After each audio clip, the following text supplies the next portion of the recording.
En la primera meditación, pues, nos vamos a encontrar a un Descartes ciertamente preocupado por el hecho de que algunas de las opiniones que había sostenido a lo largo de su vida han resultado ser falsas.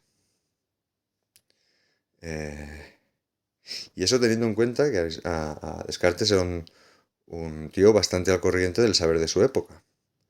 Era una persona con amplios conocimientos en temas muy diversos, pues desde la física, la astronomía, la óptica, la meteorología, la mecánica, la anatomía, la psicología, eh, y que había, digamos, un matemático puntero, matemático eh, de un nivel muy, muy avanzado.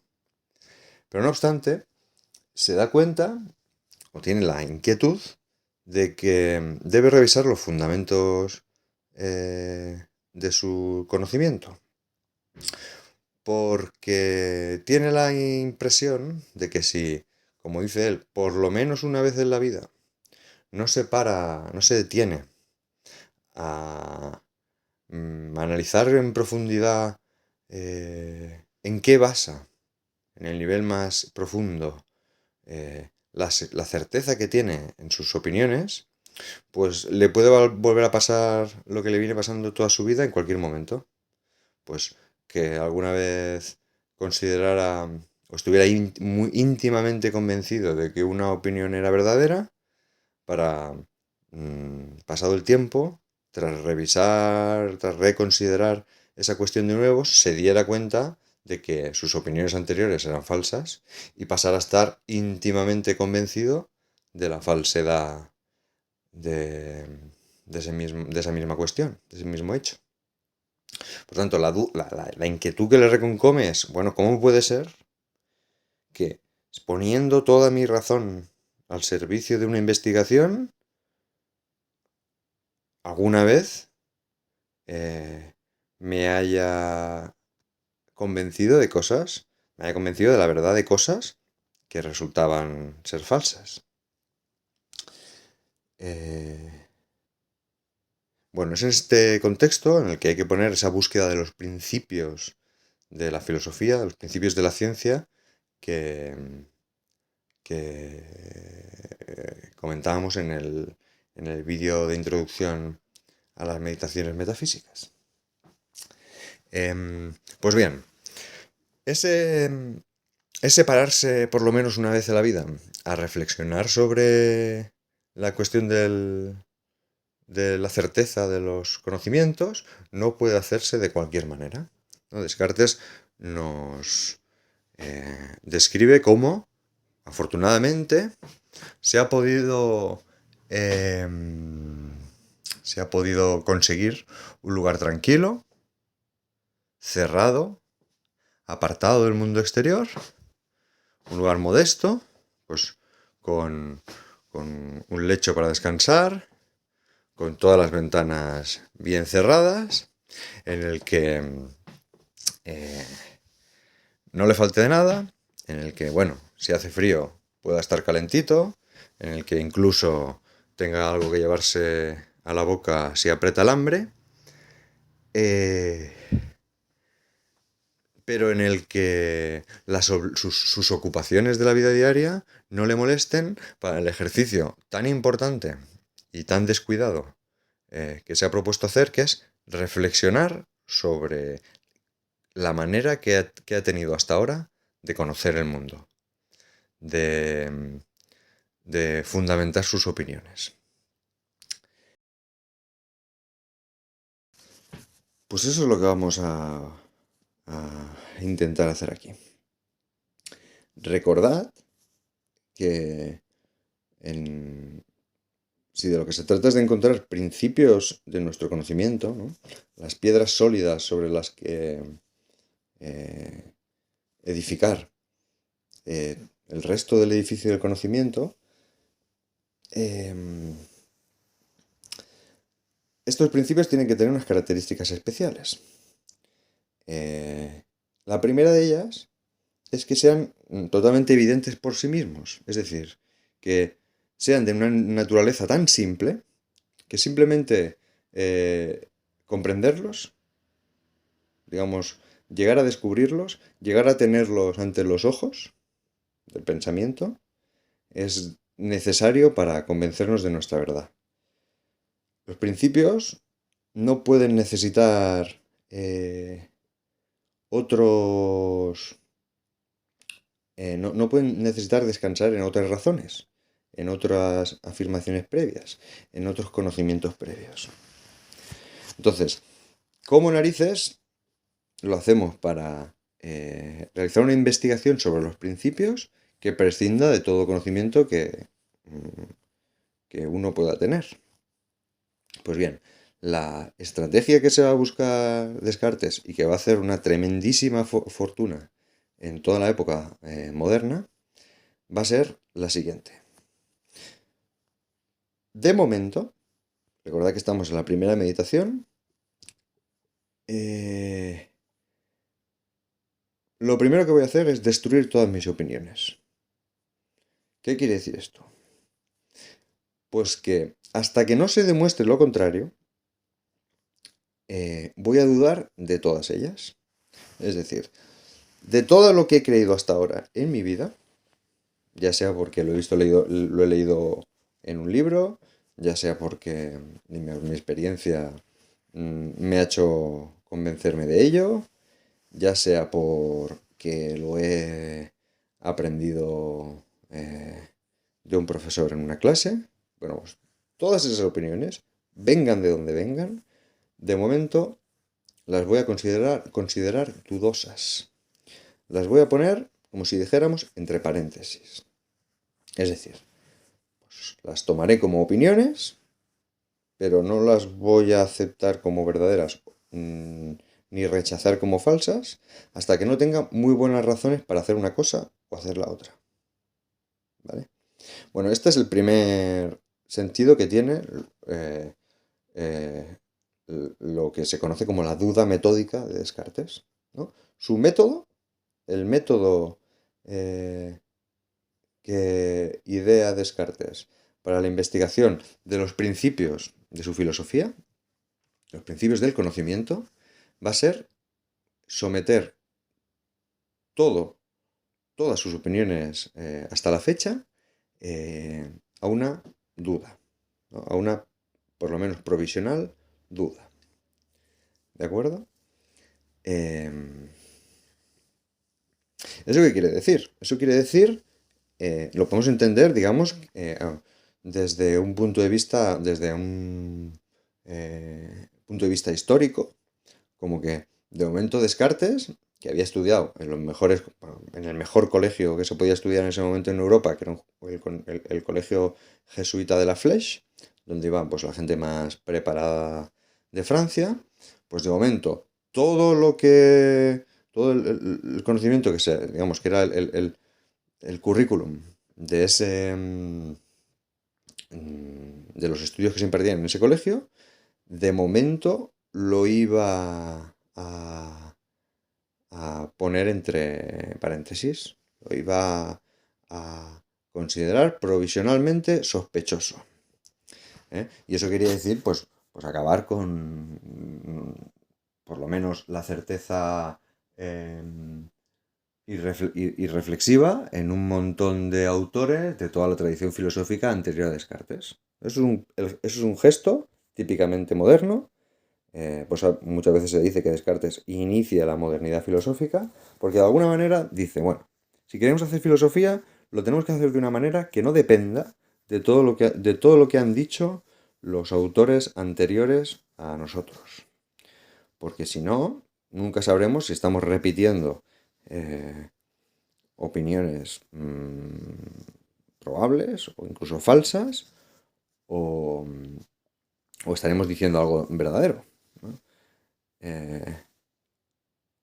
Es decir, para Descartes es muy importante ya no solo la verdad de un hecho, sino también la certeza subjetiva sobre esa verdad. Es importante estar convencido de los conocimientos que uno tiene.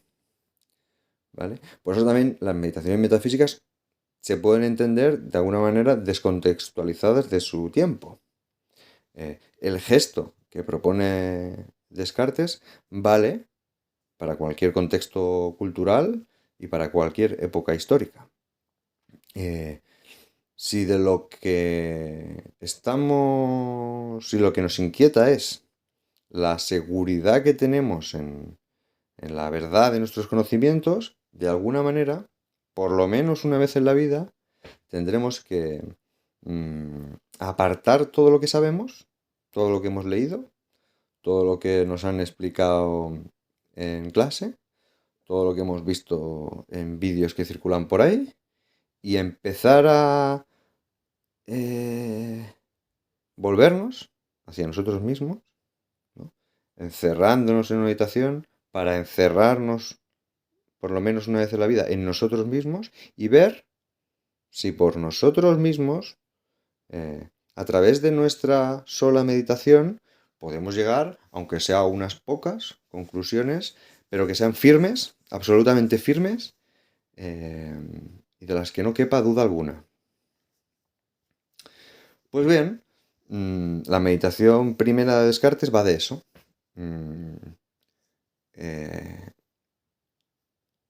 El primer paso del método cartesiano es dudar absolutamente de todas las, dudar absolutamente de todas las opiniones que he tenido hasta ahora. Absolutamente de todas. De las infinitas opiniones que he tenido hasta ahora. Entonces, claro, eso no se puede hacer dudando individualmente de cada una de ellas. Pues venga, vamos a repasar de todas las cosas que he tenido por ciertas hasta la fecha. Pues la filosofía se inventó en Grecia. La Tierra es redonda. El arco iris es producto de la difracción de los rayos del sol a través de los pequeños prismas que forman las gotitas de agua. La tabla de multiplicar del 7 es pues la que me voy a ahorrar ahora de repetir. Las hojas de los árboles son verdes porque tienen un pigmento que se llama clorofila. Después de primer de bachillerato viene segundo de bachillerato. Etcétera, etcétera, etcétera, etcétera. Y así hasta poner entre paréntesis, distanciarme, destruir, dice Descartes, las infinitas opiniones que he tenido hasta ahora sobre cualquier cosa. Entonces, como esto no nos va a llevar a ningún sitio, Descartes sigue aplicando la duda metódica. Y la duda metódica entonces ya no es dudar de todo. O sea, el método es la duda, de acuerdo, pero esta duda tiene que hacerse con método. Es decir, de manera ordenada, de manera estructurada. Entonces, ¿cómo decide hacerlo Descartes? Pues atendiendo al siguiente razonamiento. Descartes dice, bueno, tengo infinitas opiniones. Sí, hasta ahora me he formado infinitas opiniones sobre infinitas cosas. No me sirve de nada negarlos una a una. No vamos a conseguir nada con eso. Simplemente nos vamos a quedar igual que estábamos. Saldremos por esa puerta y esta meditación simplemente habrá sido una pérdida de tiempo y de memoria del móvil. Entonces, démonos cuenta que de las opiniones que tengo, que he tenido hasta ahora, las puedo clasificar atendiendo a cuál ha sido el fundamento, cuál ha sido la manera a través de las cuales me he formado esas opiniones. Es decir, pues hay opiniones que me las he formado Y este sería el primer grupo de opiniones que me las he formado a través de los sentidos. Es decir, yo cada día con estos ojos veo que el cielo es azul, por tanto, tengo la opinión de que el cielo es azul. Pues ahí tenemos un primer grupo de opiniones, que son las opiniones que se han originado, digámoslo así, a través de los sentidos. De acuerdo. Entonces, tomando todo este grupo de opiniones como un conjunto, vamos a ver si estas opiniones son de fiar o no son de fiar. Lo que Descartes va a decir es, si encuentro solo un caso de engaño en este grupo de opiniones, es decir, si alguna cosa que yo he percibido a través de los sentidos la he considerado verdadera y ha resultado luego que era falso, por tanto que era un engaño de los sentidos, todo el grupo de opiniones originadas a partir de los sentidos va a quedar destruido.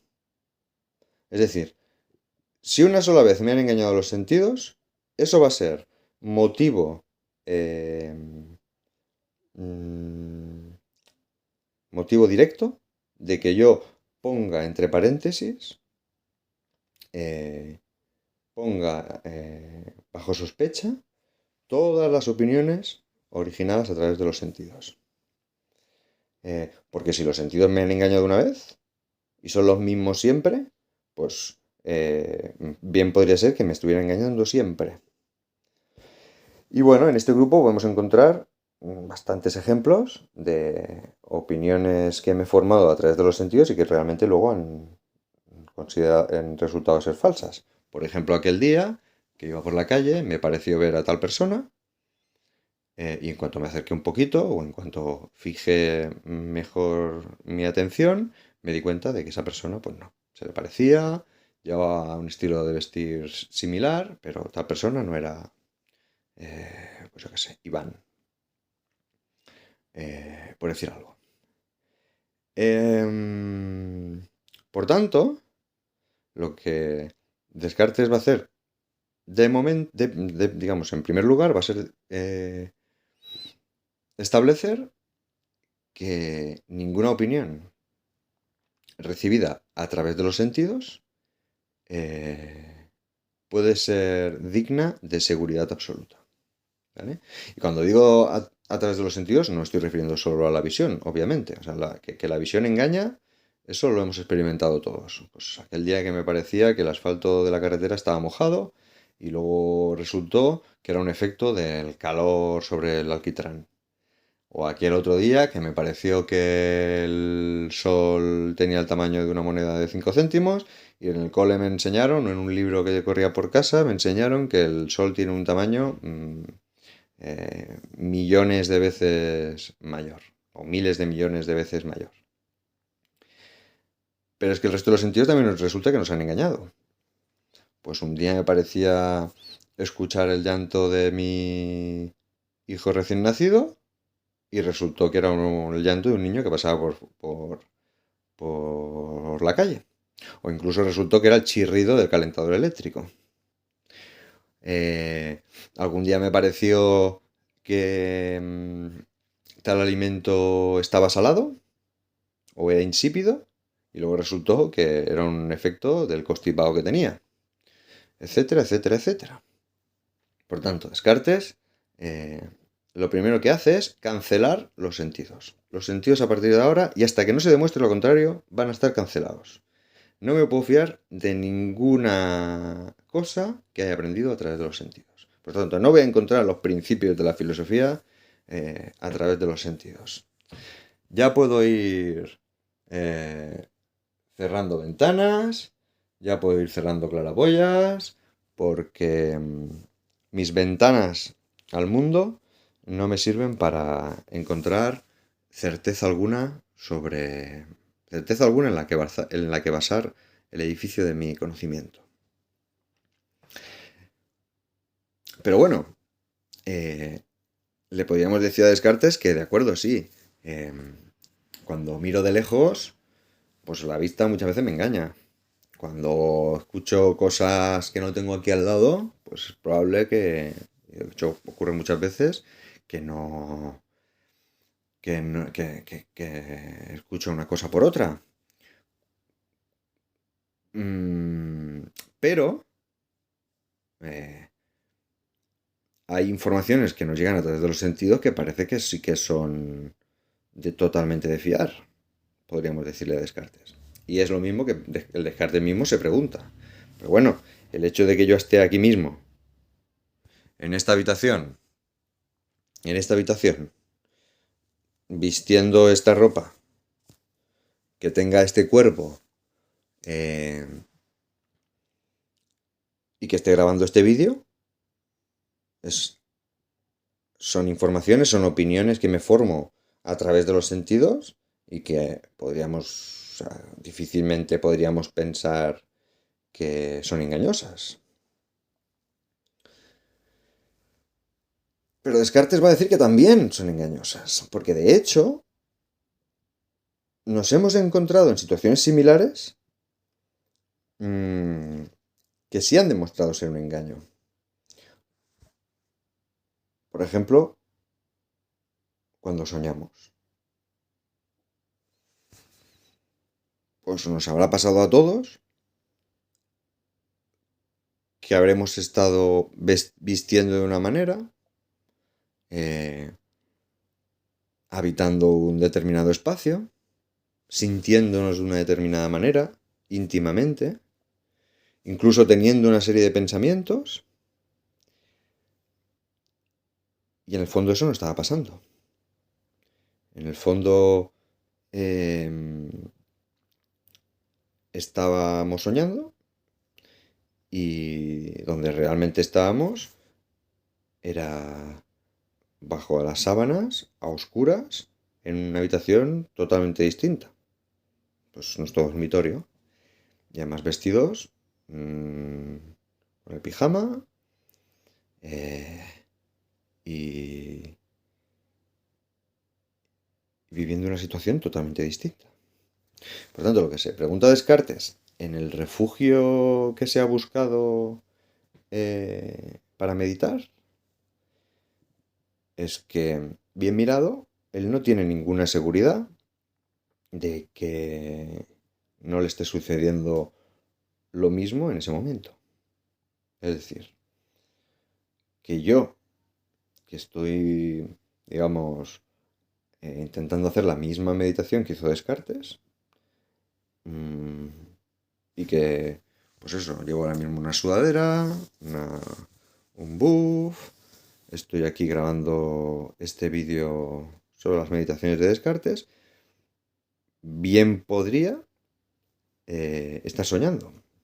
Y bien podría, ah, pues ahora mismo estar en mi cama, teniendo un sueño. Lo que viene a decir Descartes es, mientras soñamos, muchas veces nos ha parecido que estamos viviendo la vida real y hasta que nos hemos despertado no nos hemos dado cuenta. Por tanto, ahora mismo podría estar pasando perfectamente lo mismo. Es decir, esas sensaciones que nos llegan a través de los sentidos, que nos hacen decir que ahora estamos aquí despiertos, en el fondo son las mismas que nos hacen decir en el sueño que estamos despiertos, cuando eso es mentira. Por tanto, los sentidos son engañosos no solo cuando se trata de observar cosas que están ahí fuera o ahí lejos, sino incluso en hechos tan aparentemente íntimos como que estoy aquí ahora despierto haciendo tal cosa, pues también tienen que ponerse en cuestión. Por tanto, los sentidos cancelados totalmente. Los sentidos para Descartes no nos van a proporcionar nunca certeza sobre nada. Certeza absoluta sobre nada. Porque ya nos han engañado. Nos han engañado en cosas tan íntimas como vemos, como que estábamos despiertos cuando no lo estábamos. Eh, por tanto, no nos queda otra, si queremos seguir adelante con esta meditación, en asumir que todo esto que está ocurriendo aquí ahora, pues todo esto que está ocurriendo aquí ahora, todo esto que tengo a mi alrededor y que percibo a través de los sentidos, eh, puede ser un producto de mi imaginación. Simplemente de mi imaginación.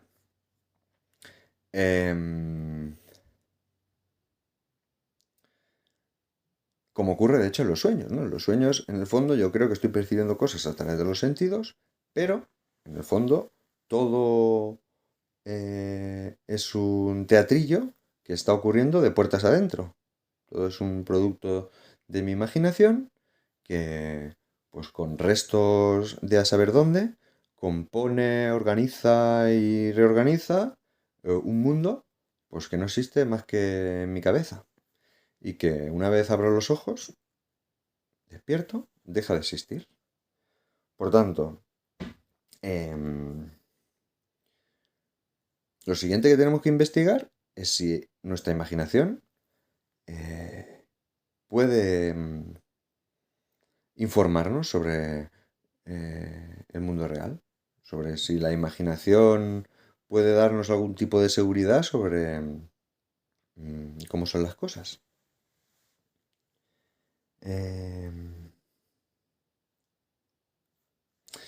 Y a priori, digamos, en una primer examen, lo que deberíamos decir es que no, ¿no? Lo que pasa en los sueños a veces tiene muy poco que ver con lo que existe realmente, con cómo son las cosas, con cómo suceden las cosas, incluso con cómo somos nosotros. Em, de hecho, los sueños, pues, como nos enseñará Freud mucho más adelante, pues coinciden en muchos aspectos, si no en la práctica mayoría, pues, con la manera como tiene un loco de experimentar el mundo, ¿no? Los sueños, el mundo de los sueños y el mundo de la locura, pues son muy próximos.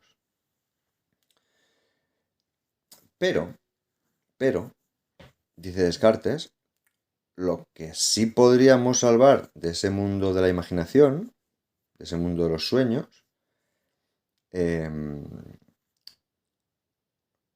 son las cosas que aparecen en ese sueño. Igual no, igual en los sueños yo no tengo esta librería. A lo mejor en los sueños yo no tengo pues este libro de aquí, pero que en el mundo real hay libros, eso difícilmente podrá negarse. Porque si no, de dónde ha sacado mi sueño la idea de un libro?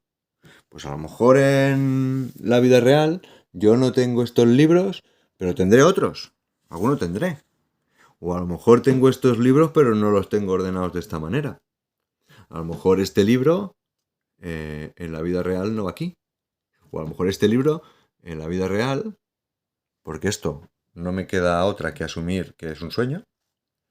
A lo mejor en la vida real este libro, pongamos este, no es verde, sino amarillo.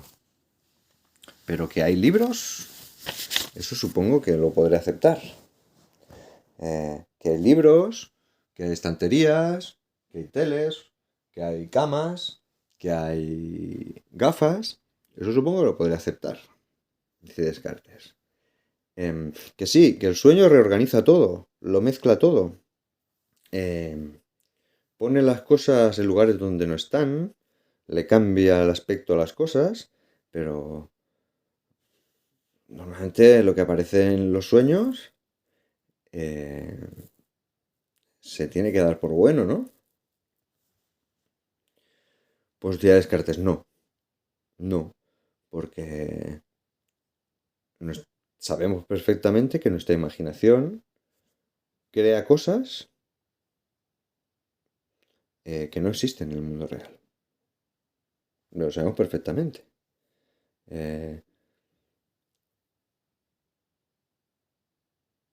Pues el clásico ejemplo del unicornio.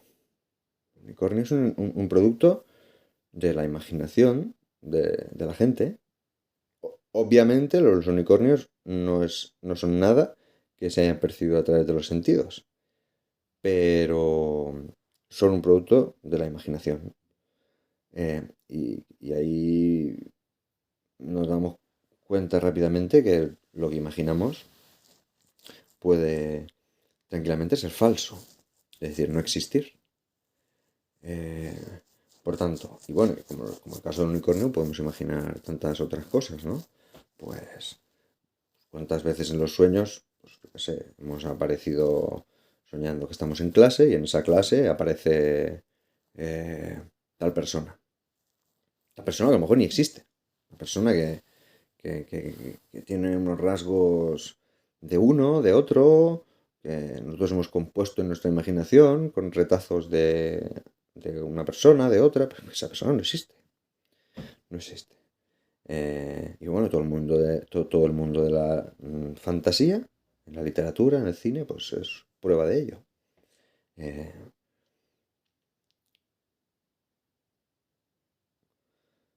por tanto, no nos fiaremos de los sentidos, pero tampoco nos fiaremos de la imaginación. Eh, lo que pasa, lo que pasa es que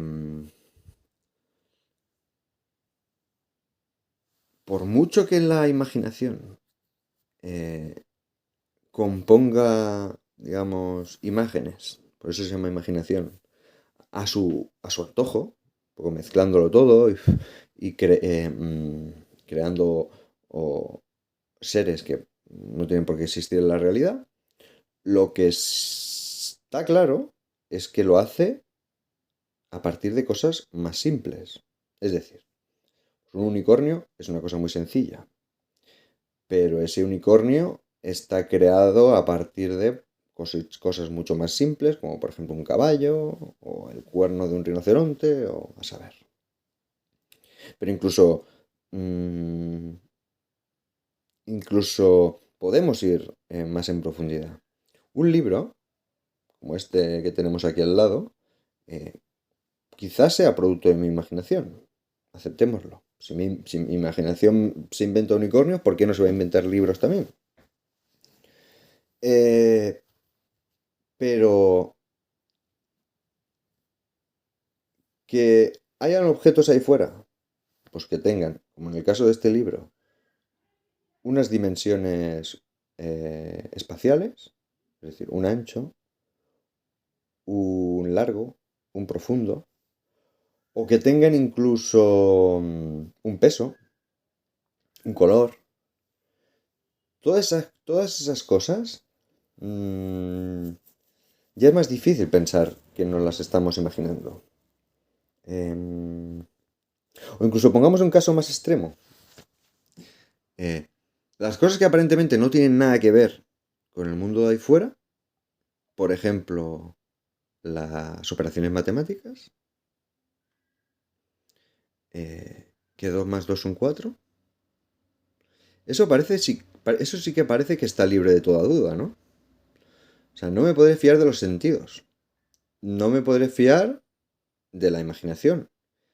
Pero del puro razonamiento, de aquello que no pasa por sensaciones ni por imágenes, sino que solo atiende a puras reglas lógico-matemáticas, eso en principio sí que debería darlo por bueno.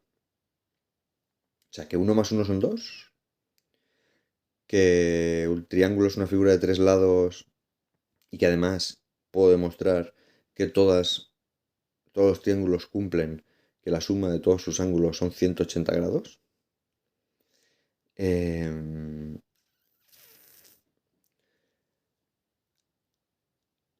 Eso son cosas en las que difícilmente podrá haber falsedad, ¿no? O sea, incluso en un sueño, si alguien me dice que uno más uno son tres, me va a extrañar. Incluso un loco sabe que 2 más 2 son 4. Em, ¿Qué pasa con estas cosas? ¿Quedan libres de toda duda? ¿Podemos reconstruir a partir de todas estas verdades de carácter lógico y matemático el, todo el edificio del conocimiento? Esto sí, hemos encontrado aquí tierra firme. O sea, podríamos poner incluso ejemplos que ya no sean de la matemática, sino que sean de la pura lógica. Por ejemplo, una verdad lógica. Una cosa o es blanca o no es blanca. Ahí puede haber engaño. Que una cosa sea blanca o no sea blanca. Mira, esto es blanco. Esto no es blanco. Eso no es blanco. Pero la pared sí que es blanca. La estantería es blanca. Esta otra no es blanca. ¿Cabe engaño ahí? ¿Cabe engaño? Ahí no intervienen, fijaros, ni mis sentidos. Ni mis sentidos. Intervienen mis sentidos en yo comprobar si esta estantería es blanca o no es blanca. Pero en la regla de que una cosa o es blanca o no es blanca, es decir, o es A o es no A, ahí no intervienen los sentidos. Tampoco interviene mi imaginación. Ahí interviene solo mi puro entendimiento, mi puro razonamiento. Bueno, pues ya está. Ya lo tenemos, ¿no? Hemos encontrado algo, digamos, una serie de opiniones que hasta ahora he tenido, que son pues eso, las reglas matemáticas, las reglas lógicas, que parece que en ninguna circunstancia me han engañado. Eh, Toda la vida he sabido que 1 más 1 son 2. Toda la vida, desde que me enseñaron matemáticas, toda la vida lo he sabido. Si alguna vez me equivoqué en hacer una operación matemática fue porque me equivoqué. Me desconté con algo, no iba con prisa, no hice bien la operación, le di mal a la calculadora, a saber. Pero toda la vida he sabido que 1 más 1 son 2, y que 2 más 2 son 4, y que 7 por 3, 21.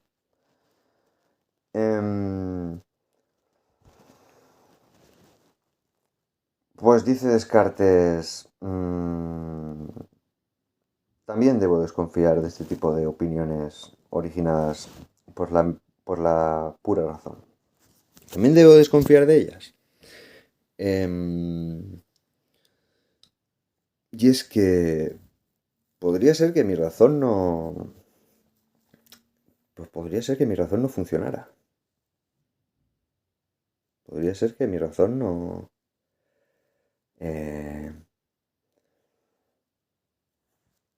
no me informara correctamente sobre cómo son las cosas. Mi razón quiere decir la razón humana. Pues sí, a lo mejor toda la vida hemos opinado que 1 más 1 son 2, pero realmente 1 más 1 no son 2. O toda la vida hemos opinado que una cosa no puede ser de una manera y a la vez de su contraria. Y pues es una limitación nuestra. A lo mejor las cosas no son así. A lo mejor alguien está poniendo esas opiniones en la cabeza, en nuestra cabeza, de manera que nos engañe permanentemente. ¿No? Descartes habla de una especie de genio maligno, porque le parece muy fuerte hablar así como de un dios maligno. Pues eso, que haga que incluso las opiniones de cosas extremadamente simples que nos formamos exclusivamente a través de la razón, exclusivamente aquí dentro, estén equivocadas.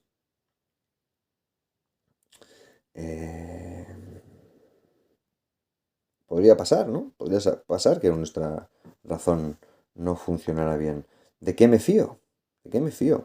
Podría ser perfectamente. Y de hecho esa duda nos recorre. porque alguna vez se me ha presentado, pues pongamos, un concepto filosófico o una demostración matemática en clase, lo he entendido perfectamente con esta cabeza, con este entendimiento, pues y luego en casa no había manera de entender eso. No había manera. Eh, pues antes lo entendía, ahora no. ¿Qué ha pasado entre medias? ¿Qué ha pasado? Em, por tanto, diciéndolo a la manera como lo dice Descartes, podría ser, y eso hay que admitirlo, que incluso en las cosas las opiniones que solo me formo a través de los sentidos, estuvieran, por decirlo así, manipuladas, estuvieran tergiversadas por algo así como un genio maligno. Un genio maligno que haría que no solo las opiniones que me formo a través de los sentidos, que alguna vez me han engañado, no sean de fiar. Que las opiniones que me formo a través de mi imaginación, que alguna vez me ha engañado, tampoco sean de fiar, sino que incluso las opiniones que elaboro exclusivamente a través de mi razón, como podrían estar manipuladas, como podrían ser fruto de un gran engaño, tampoco se han de fiar. Por tanto, resulta al final de la meditación que la duda metódica de Descartes se ha convertido en una duda que podríamos llamar radical. Es una duda radical, es una duda que afecta a cualquier opinión que podamos tener. Descartes, a lo que se ha dedicado durante toda la primera meditación, y aparentemente con bastante éxito, es a demostrar que cualquier cosa que se nos pase por la cabeza puede ser sometida a duda.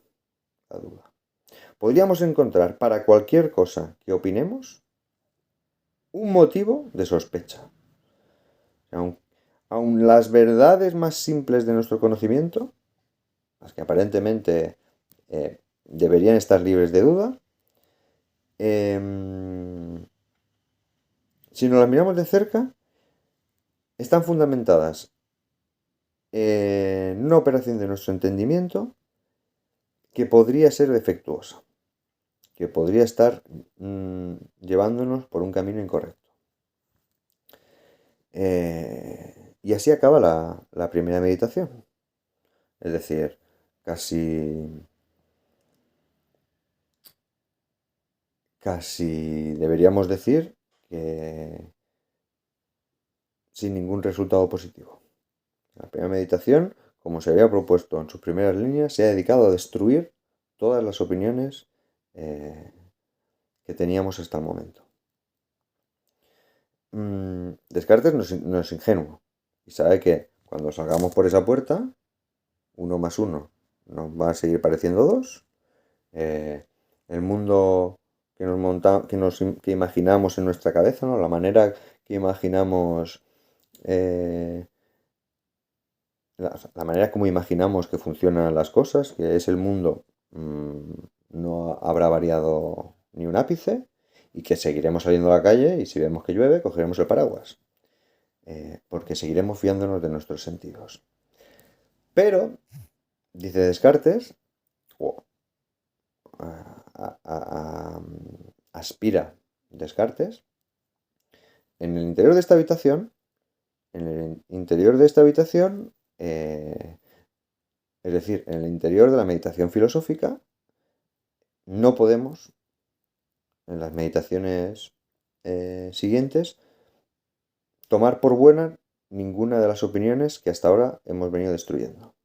Por tanto, hasta que no se demuestre lo contrario, ni el sentido, digamos, común que nos hace andar por el mundo, ni las ciencias que se basan en la imaginación, por ejemplo, como la física, o la biología, o la historia, pero es que incluso la matemática y la lógica, ninguna de estas disciplinas van a servir para que nosotros hallemos principios seguros de nuestro conocimiento. Se trata, dirá Descartes, de llevar la duda al máximo. Ya que una vez en la vida nos sentamos en esta habitación que no tendríamos por qué hacerlo. Ya que por una vez en la vida nos sentamos en esta habitación a meditar, llevemos la duda al extremo. Porque ahí fuera, normalmente hacemos lo contrario. Somos muy crédulos, nos lo creemos todo, creemos lo que nos entra por los sentidos y por eso los sentidos nos engañan. Nos creemos las imaginaciones que no formamos o que se forman otros y por eso las imaginaciones nos engañan y nos creemos a pie juntillas la manera de pensar habitual que tenemos. Aunque esa manera de pensar pueda ser falsa. Por tanto, como ahí fuera somos habitualmente